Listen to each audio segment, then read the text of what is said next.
আমরা পড়ে দেখি সেটা কি বলছে। In interview response are often surprisingly dash this helps to explain seemingly awful people are able to command so many followers. অর্থাৎ এই শূন্যস্থানে এমন একটা শব্দ বসাতে হবে যেটি স্বৈরশাসক, ডেসপটস মানে শব্দের অর্থ স্বৈরশাসক, যে আশ্চর্যজনকভাবে অনেক অনুসারী সামর্থ্য লাভ করতে পারে। এখানে যে আর able to command so many followers মানে তার যে অনেক অনুসারী বা সমর্থক লাভ করতে পারে, সেটাই এখানে যে এমন জিনিসটার সাথে মিলে আমাদের একটা ওয়ার্ড বের করতে হবে। তো ডেসপোট শব্দের অর্থ হচ্ছে স্বৈরশাসক বা অত্যাচারী শাসক, একনায়ক। আর ম্যালাইন শব্দের অর্থ হচ্ছে মন্দ, অশুভ, ক্ষতিকারক, নেতিবাচক। আর ফরগিভিং শব্দের অর্থ হচ্ছে ক্ষমাশীল, যেটা এখানে প্রযোজ্য নয়। তারপর পার্সোনাল শব্দের অর্থ কি?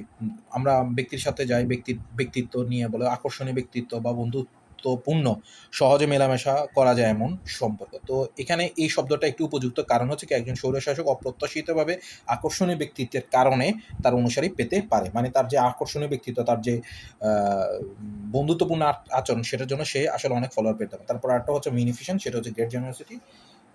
এটা কিছুটা যায়, কিন্তু তার ব্যক্তিত্বটাই আসলে মূলত তাকে তার দিকে তার ফলোয়ারদেরকে আকৃষ্ট করে থাকে।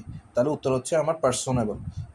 কারণ অনেক সময় স্বৈরশাসক বা অপ্রত্যাশিত বা আকর্ষণীয় ব্যক্তিত্ব বা বন্ধুত্বপূর্ণ ব্যক্তিত্বের অধিকারী হওয়ার কারণে তারা অনেক ধরনের অনুসারী লাভ করে থাকে।